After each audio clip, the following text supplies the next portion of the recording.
고린도후서 3장 1절에서 18절 함께 봉독하겠습니다. 우리가 다시 자천하기를 시작하겠느냐? 우리가 어찌 어떤 사람처럼 추천서를 너에게 붙이거나 혹은 너에게 받거나 할 필요가 있느냐? 너희는 우리의 편지라 우리 마음에 썼고 무사람이 알고 읽는 바라. 너희는 우리로 말미암아 나타난 그리스도의 편지니 이는 목으로 쓴 것이 아니요 오직 살아계신 하나님의 영으로 쓴 것이며 또 돌판에 쓴 것이 아니요 오직 육의 마음판에 쓴 것이라. 우리가 그리스도로 말미암아 하나님을 향하여 이 같은 확신이 있으니 우리가 무슨 일이든지 우리에게서 난 것 같이 스스로 만족할 것이 아니니 우리의 만족은 오직 하나님으로부터 나느니라. 그가 또한 우리를 새 언약의 일꾼 되기에 만족하게 하셨으니 율법 조문으로 하지 아니하고 오직 영으로 함이니 율법 조문은 죽이는 것이요 영은 살리는 것이니라. 돌에 써서 새긴 죽게 하는 율법 조문의 직분도 영광이 있어 이스라엘 자손들은 모세의 얼굴에 없어질 영광 때문에 그 얼굴을 주목하지 못하였거든. 하물며 영의 직분은 더욱 영광이 있지 아니하겠느냐? 정죄의 직분도 영광이 있은즉 의의 직분은 영광이 더욱 넘치리라. 영광되었던 것이 더 큰 영광으로 말미암아 이에 영광 돌 것이 없으나 없어질 것도 영광으로 말미암았은즉 길이 있을 것은 더욱 영광 가운데 있느니라. 우리가 이 같은 소망이 있으므로 담대히 말하노니 우리는 모세가 이스라엘 자손들에게 장차 없어질 것의 결국을 주목하지 못하게 하려고 수건을 그 얼굴에 쓴 것 같이 아니하노라. 그러나 그들의 마음이 완고하여 오늘까지도 구약을 읽을 때에 그 수건이 벗겨지지 아니하고 있으니 그 수건은 그리스도 안에서 없어질 것이라. 오늘까지 모세의 글을 읽을 때에 수건이 그 마음을 덮었도다. 그러나 언제든지 주께로 돌아가면 그 수건이 벗겨지리라. 주는 영이시니 주의 영이 계신 곳에는 자유가 있느니라. 우리가 다 수건을 벗은 얼굴로 거울을 보는 것 같이 주의 영광을 보매 그와 같은 영상으로 변화하여 영광에서 영광에 이르니 곧 주의 영으로 말미암음이니라. 아멘. 이제 우리가 이제 모세가 시내산에서 내려온 후에 얼굴에 광채가 난 것을 우리가 알고 있지요. 모세가 두 번째 이렇게 시내산에 올라갔잖아요. 그래서 다시 내려오는데 40일 동안 또 금식을 하고 하나님과 영적 교제를 가지고 그리고 십계명 돌판을 새로 받아가지고 내려옵니다. 그런데 사람들이 모세를 보니까 쳐다볼 수가 없어요. 왜냐 얼굴의 광채가 얼마나 이게 강하게 나타나는지 그 보면 막 마음이 두려웠습니다. 그래서 가까이 이제 모세를 하지 못하고 있었죠. 모세가 그때 이제 하나님으로부터 받은 말씀을 전한 이후에 또 자기 얼굴에 광채를 가리는 이런 수건을 써요. 그 후에 그가 진영 밖에 설치했던 회막 안으로도 기도하러 하나님을 뵙고 기도하려고 들어갈 전까지는 수건을 썼다가 그리고 이제 회막 안으로 들어갈 때는 이제 수건을 또 이렇게 벗는 그렇고 또 나올 때는 또 수건을 또 쓰는 그런 일을 했습니다. 이는 사람들로 하여금 자기 얼굴에서 나는 광채를 보고 두려워하기 때문에 그렇습니다. 이와 같은 이제 모세의 태도는 사람들로 하여금 모세 자신의 인간에 대한 지나친 경외심이나 두려움을 갖지 않도록 하기 위함이죠. 이것은 그래서 그의 얼굴에 이제 가리는 수건을 이렇게 쓴 것은 모세가 가진 어떤 겸손을 말하죠. 하나님으로부터 하나님과 교제할 때 나타난 그의 얼굴의 광채를 보면서 모세 자신의 영광으로 그것을 취하려고 하지 않고 그것을 감추기 위한 거니까요. 우리가 하나님으로부터 은혜와 축복을 받아가지고 또 그네가 넘쳤을 때에 사람들에게 자신을 돋보이지 않으려고 이렇게 자기를 감춘 그 모세의 겸손의 모습을 가지고 우리도 우리 자신을 감추고 오직 하나님만 드러내려고 하는 저와 여러분이 되어야 할 줄 믿습니다. 할렐루야. 잠언 12장 23절 말씀에 오면 슬기로운 자는 지식을 감추어도 미련한 자의 마음은 미련한 것을 전파하느니라 그랬어요. 미련한 사람은 자기 말만 하려고 힘쓰지만은 그 마음에는 미련함 때문에 말을 계속하면 결국 마음의 미련함이 드러날 뿐이지요. 슬기로운 사람은 많은 지식과 지혜가 있어도 그것을 속에 깊이 간직하고 이를 드러내려고 자주 드러내려고 하지 않습니다. 자기 의견만 드러내려 힘쓰지 않고 오히려 듣고 경청하고 자기를 변화시켜 나가려고 애를 쓰는 거지요.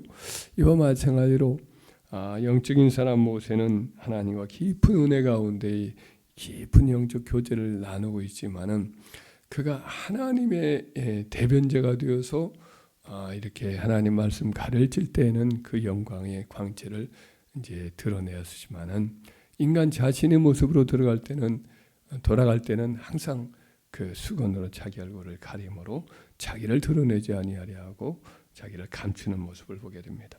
우리도 하나님의 많은 은혜가 있습니다. 많은 축복이 있습니다. 그러나 이것을 인간적으로 자랑하기보다는 주님의 받은 은혜다라는 것을 기억하면서 하나님께 영광을 돌리고 주님께 영광 돌리고 우리는 십자가만을 자랑하는 저와 여러분 되어야 할 줄 믿습니다.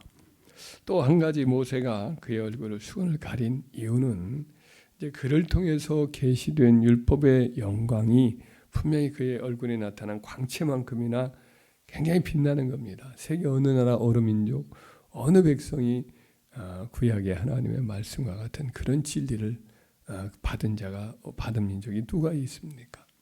그러나 이스라엘 백성들만큼은 모세를 통하여 계시된 그와 같은 놀라운 율법을 받은 복을 받은 그런 민족인 거지요.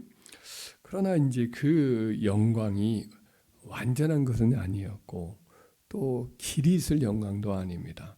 결국 하나님의 복음의 계시 안에서는 이것이 나중에 사라져야 되고 길이 있을 영광이 아니라 잠시 빛나는 시대적인 영광을 가진 그런 진리의 계시였기 때문에 그래서 이것을 이제 모세가 가린 것이죠.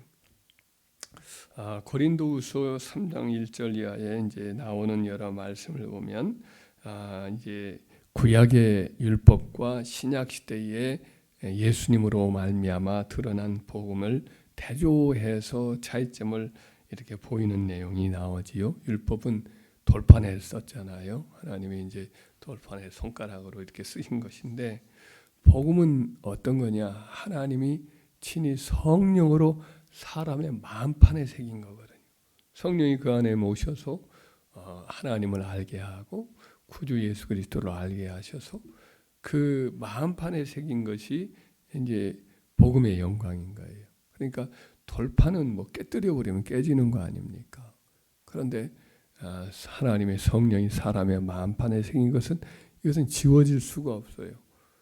그래서 복음의 영광이 더 큰 거죠. 율법 조문을 가르치는 구약 지도자의 영광은 구약 지도자의 직분적 영광은 이것도 영광스러운 거지요. 구약의 제사장, 선지자, 이제 이 왕, 다 영광스러운 거지만은 그것은 어디까지나 장차 오실 그리스도의 영광을 예표하는 것에 불과한 거지요. 그래서 영원한 영광이 아니었습니다. 그러나 이제 우리 주님이 오셔서 드러낸 그의 복음의 가르침의 영광, 예수님의 구원의 사역을 하는 그리스도의 그 직분적 영광은 이것은 더 큰 직분이고 더 큰 영원한 영광의 직분이죠. 그래서 율법의 직분은 또 정죄의 직분이에요. 그 자체가 구원을 얻질 못해요. 그걸 지켜 행할 자가 아무도 없거든요. 그 율법을 지키지 않으면 심판을 받는다라는 정죄의 직분인가 하면 신약 복음의 직분은 의의 직분이고 이건 살리는 직분인 거죠. 그래서 더욱 큰 직분이 바로 이제 신약의 사도의 직분이고 우리 성도의 영광인 줄 믿습니다.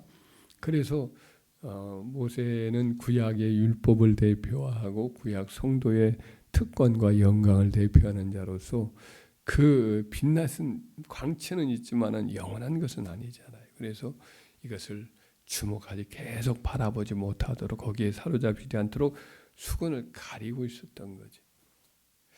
사도 바울은 이제 신약 시대가 되어서 이와 같은 신약 성도의 영광과 또 특별히 사도의 영광, 직분의 영광을 이렇게 주목하게 하려고 그의 영광의 직분적 영광에 대해서 더욱 생각을 하게 하되고 이와 같이 이 말씀을 여기서 모세의 얼굴에 드리웠던 수건을 여기서 이제 다시 언급을 했던 거지요.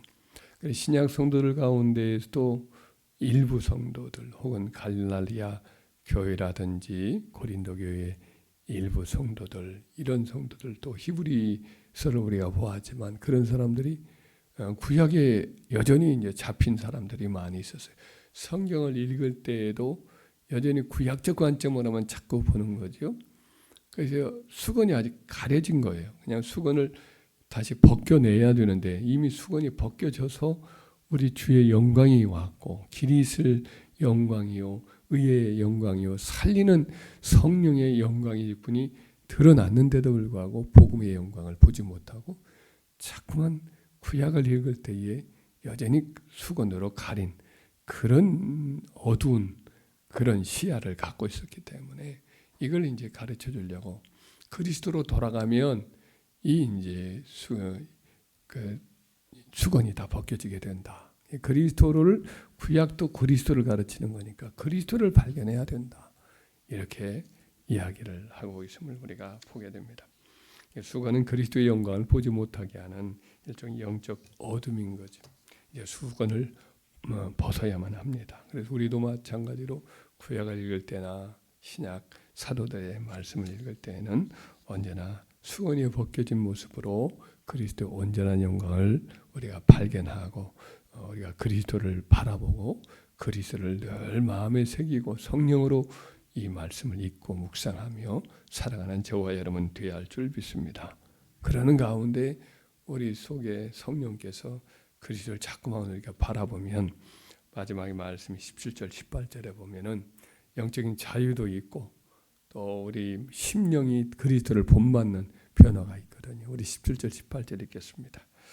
주는 영이시니 주의 영이 계신 곳에는 자유가 있느니라. 우리가 다 수건을 벗은 얼굴로 거울을 보는 것 같이 주의 영광을 보매 그와 같은 형상으로 변화하여 영광에서 영광이 이르니 곧 주의 영으로 말미암음이니라. 모세가 그 얼굴에 광채가 났으나 수건으로 가린 것은 그의 영광을 또 그의 겸손 이것을 또 드러낸 것이기도 하지만 또 한편은 바로 구약의 직분의 영광이 온천지 못하는 것을 드러낸 그런 의미가 있습니다. 우리는 이제 수건을 벗은 자로서 이제 신약 성도니까 우리가 가진 이 직분이 얼마나 탁월하고 영광스러운 것인가 이것을 기억하고 우리가 그런 점에서 영적 자부심을 가지고 복음을 전하는 일에 힘을 다해야 할 줄 믿습니다. 더욱 성령으로 충만해져서 이 귀한 직분을 잘 감당하는 저와 여러분들 되기를 주의 이름으로 축원합니다.